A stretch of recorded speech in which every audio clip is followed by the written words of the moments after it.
Okey, bismillahirrahmanirrahim. Assalamualaikum. Salam sejahtera pada abangku-abangku yang dirindui selalu. Apa khabar semua? Harap semua okey lah steady lah Right. Okey bang, hari ni kita ada gitar special bang. Ibanez RGD 320. So gitar ni memang dah jarang lah bang jumpa gitar ni.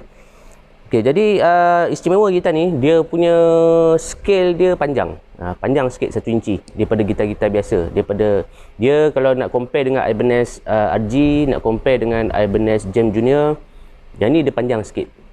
Nanti saya cerita Okey, so sebelum saya lanjut lagi, dia punya pickup configuration adalah pickup humbucker ataupun biasa kita panggil HH, humbucker. Jadi humbucker ni yang ni daripada Ibanez, yang ni Ibanez VK1, yang ni Ibanez VK2. Right. So dia punya garing dia memang best abang. Memang mantap lah gitar ni. So dia ada 5-way level switch. Satu master volume, satu master tone. Yang ni color dia metallic grey. Okay, metallic grey sunburst. So dia ada sunburst kat sini, kat tepi ni. Termasuklah dekat headstock dia ni. Headstock dia ada tengah-tengah tu ada color metallic, lepas tu tepi tu ada hitam kan. Hitam tu dia fade kan. So dia fade out, jadi dia kira sunburst lah. Kita panggil dia sunburst. H03 tremolo. And actually H03 ni kalau nak compare dengan H02 lah kan, pada saya lah kan, saya lagi suka H02. Sebab H03 ni biasanya dia punya spring dia agak ketat kan. Lepas tu dia tak lasak sangat macam H02 kan. Tapi boleh je pakai, boleh je pakai. Body dia basswood. Body basswood, yang belakang ni maple neck. Maple neck ni dia 5 piece kan? Dia ada 5, boleh nampak 5 kayu kat sini. 5 kayu yang bersambung kan. Biasanya kalau gitar-gitar, kebanyakan gitar lah yang mass production ni, dia banyak jointing dekat sini kan. Dia ada scuff joint kat sini. Kita boleh nampak ada bentuk U kat sini. Tapi yang ni tak ada. Dia tak ada bentuk U. Dia straight. Dia 5 kayu tu dia bersambung sekali secara menegak. Jadi saya lagi suka yang jenis macam ni, dia lagi lasak kan. Dia lagi lasak, dia punya elastik dia pun cantik. Elastik tu maksudnya kita nak adjust truss rod tu ataupun dia punya bow tu, dia susah nak bow untuk neck macam ni. Okay, lagi dia rosewood fretboard. Rosewood, lepas tu dia punya tuning machine ni dia die-cast daripada Ibanez lah. Die-cast daripada Ibanez. Okay, lagi dia punya, okay, gitar ni banyak lah yang dibuat kat gitar ni. Sebab masa mula-mula sampai tu, dia punya tali dia tinggi bang. Dia punya tali dia tinggi, disebabkan oleh neck dia meleding yang melampau. Kita panggil dia up bow neck. Jadi up bow neck ni, dia punya ubat dia, kita ambil truss rod, kita tarik dia ke arah kita. Kalau headstock tu belah kiri lah. So bila headstock tu belah kiri, kita tarik dia ke belakang. Ke belakang untuk dapatkan slightly neck relief. Maknanya kita nak dia bow juga, tapi bow yang terkawal. Maksudnya dia daripada 80% bow yang melampau tu, so kita buat dia dalam 25%, 20%. Daripada 0 tu 20% sikit je.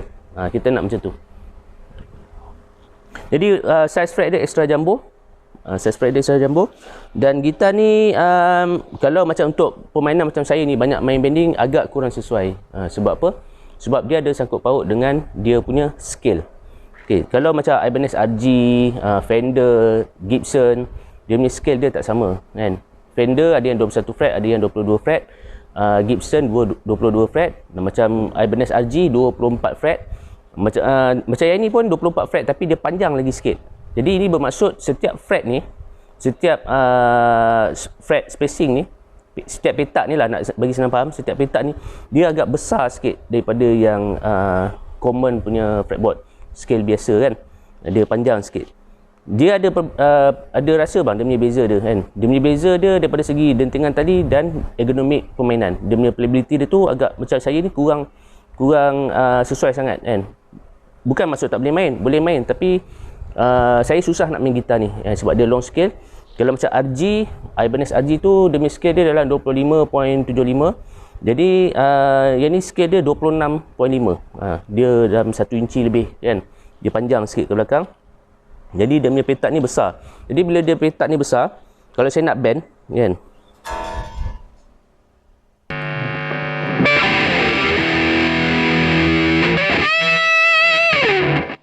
daripada note yang ini saya nak bend ke note yang ini, saya kena struggle sikit sebab dia panjang. Kalau scale tu pendek macam yang jenis biasa, saya bend style normal punya strength boleh sampai, tapi yang ni tak boleh. Saya kena tegak lagi, kena tekan lagi, baru sampai ke note tu kan. Kalau saya buat strength yang biasa, yang gitar biasa, bunyi dia macam ni. Saya nak sampai note yang ni, tapi bila saya buat yang biasa, dia jadi macam ni.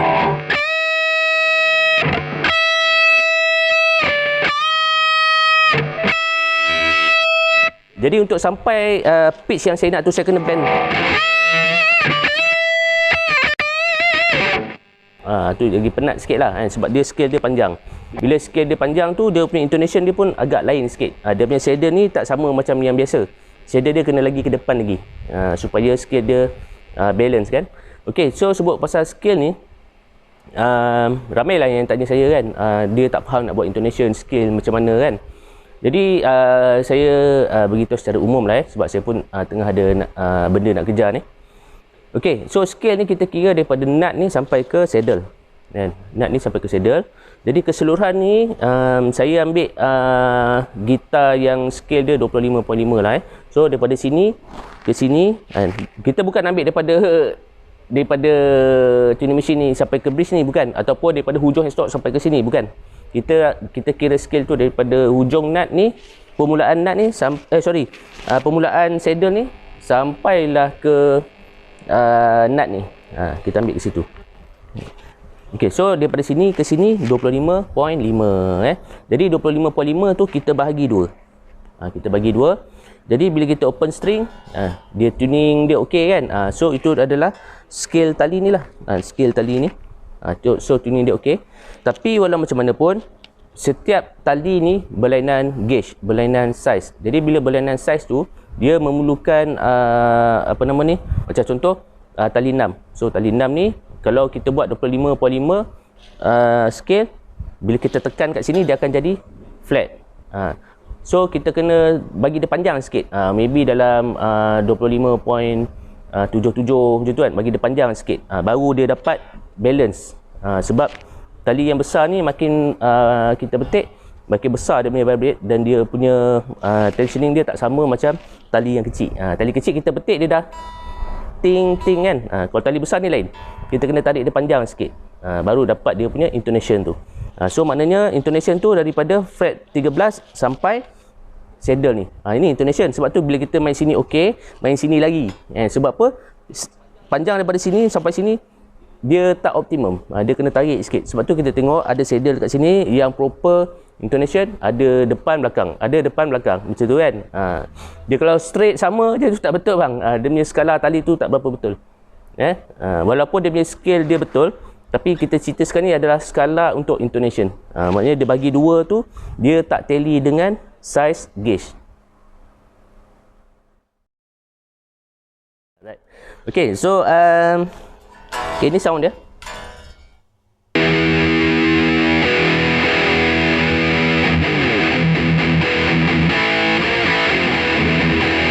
So gitar yang long scale ni, kalau kita petik kan, bang, macam tu kan, dia punya circle vibration tu tak sama kan. Kalau yang long scale kita petik, kita boleh dengar dia bergegar tu lama sikit kan, dia punya vibration tu lama sikit, dan baru dia neutral kan. Ada macam bunyi besi tu kan, dia ada slightly buzzing. Even kalau kita fretting pun dia ada buzzing, especially dekat bass side lah kan. Sebab bila kita petik tu dia punya vibration tu, vibration dia tu sebab dia tali dia panjang. So dia punya fizik dia, kalau tali tu A ke B kan, A ke B ni, so kalau dia pendek kita petik, so dia circle dia laju kan. Kalau A ke B tu dia panjang sikit, dia punya circle dia macam tu. Tu secara fizik je lah, nak bagi mudah faham kan.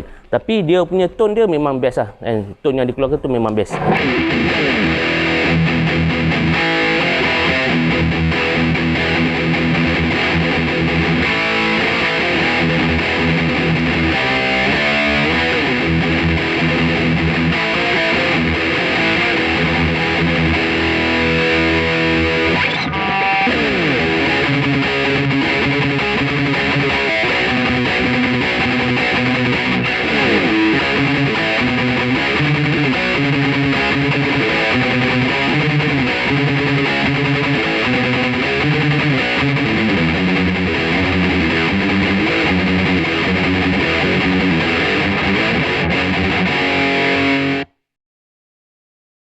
Jadi secara kesimpulannya, untuk gitar yang scale panjang ni, kalau saya nak buat kalau saya nak main, saya kena stretchkan saya punya jari ni sebab dia punya spacing fretboard dia agak besar. Kan?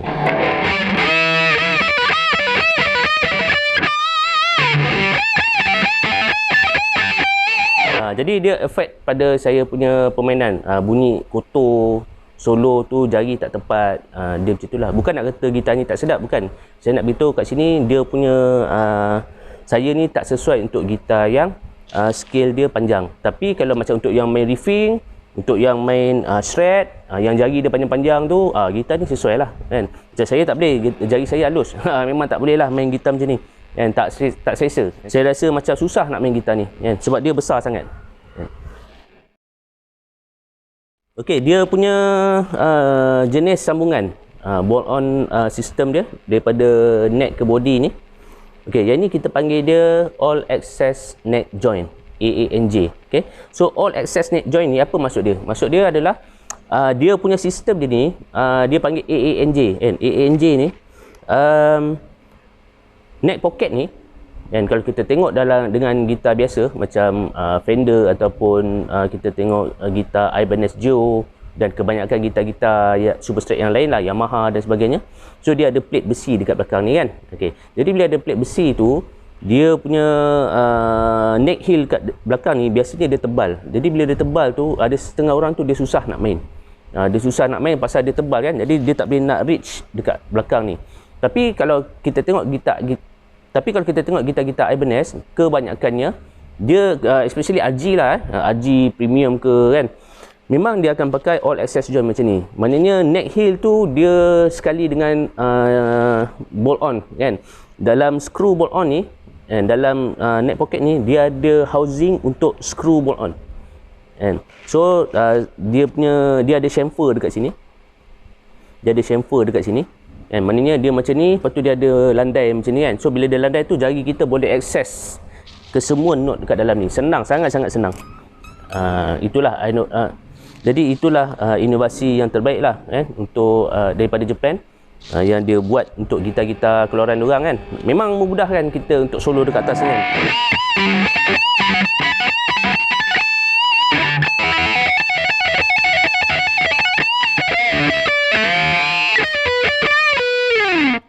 Dia punya fretboard dia ni macam besar, jadi bila saya main tu agak kotor sikit kan. Tapi gitar ni kalau kita nak main riffing memang best kan.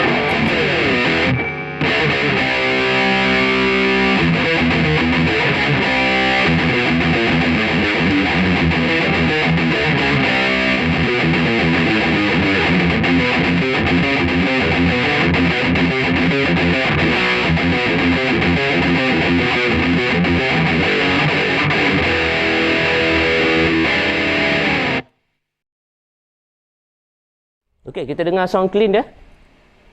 Okey, so ini sound clean dia.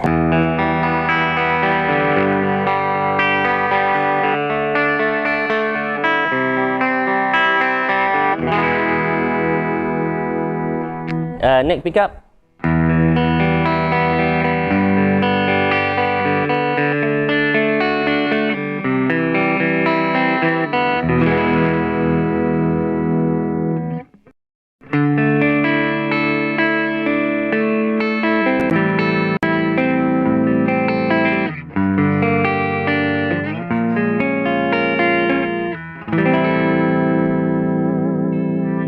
Okey, so sekarang ni saya main dengan chorus tanpa delay.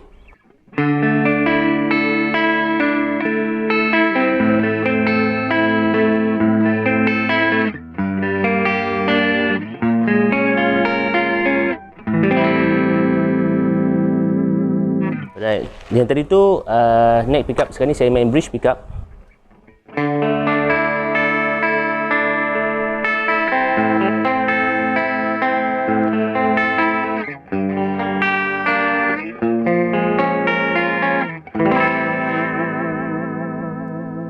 Memang best apa gitar ni. Dia punya bunyi dia padu kan.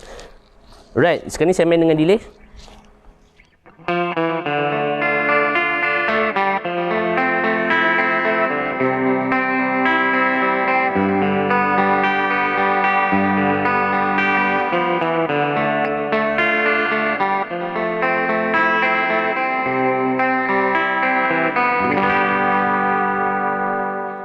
Okey, sekarang ni saya switch kepada channel 3. Channel 3 tu maksudnya split humbucker untuk bridge dan split humbucker untuk neck. Split humbucker ni maknanya dia auto split bridge pickup ni, kan. Dia ada dua pickup ni tapi dia bunyi satu je. Jadi sekarang ni bunyi yang ni satu, yang ni satu, kan. Right.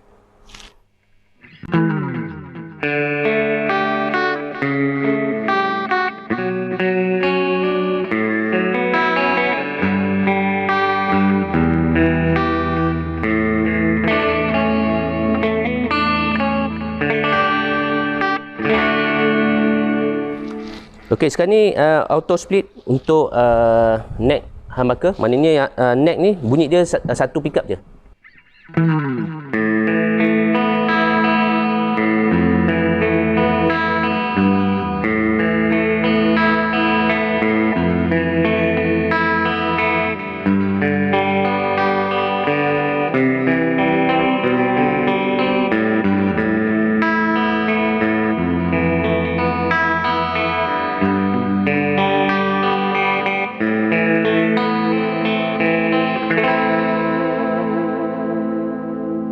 Alright, so channel 4 split humbucker untuk bridge.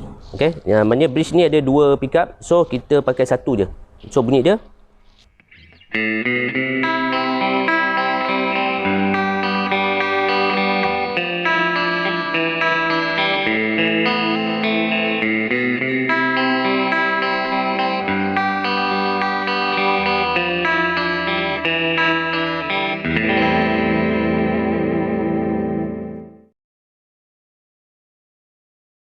Jadi pada sahabat-sahabat yang pakai gitar yang ada 5-way level switch ni, rajin-rajinlah main dekat channel 2 dengan channel 4 ni.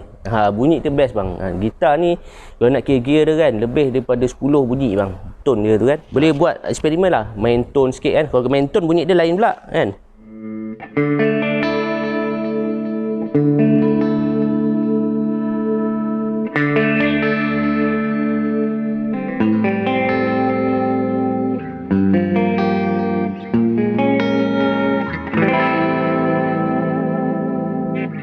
Okey, gitar ni saya dah buat shielding. Saya dah buat shielding dekat sini. Pakai copper shielding. Jadi copper shielding ni saya dah buat dia punya continuity test lah. Yang ni dengan dekat dalam pickup ni. Jadi semua saya dah buat continuity test. Yang sebelum ni memang dia dah ada shielding. Dia pakai conductive shielding paint. Tapi dia punya continuity dia tak berapa bagus sangat kan. Bila saya check tu dia punya continuity tu ada yang tak kena, ada yang tak connect, ada yang connect. Dia macam tu kan. Jadi kalau kita pakai copper ni memang dia 100% lah. 100% dia loop together. Jadi bila interfere tu masuk dalam medan magnet dekat pickup ni, so kalau tak ada shielding dia akan ganggu sistem dalam ni. Dia punya signal tu nanti dia kacau dekat amp. So ada bunyi macam tu kan, bunyi humming tu. Jadi kalau shielding tu kita merangkap dia punya shielding tu, dia punya interfere tu, gangguan magnet tu daripada luar. Jadi dia tersekat kat sini ya. Dia terperangkap. Kita panggil dia Faraday cage. Okey, kita test dia punya tuning stability.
Okeylah, saya berhenti sampai sini je dulu. Harap informasi yang saya share tadi tu bermanfaat buat semua. Hingga kita berjumpa lagi dalam episod yang akan datang. Sekian, terima kasih. Assalamualaikum.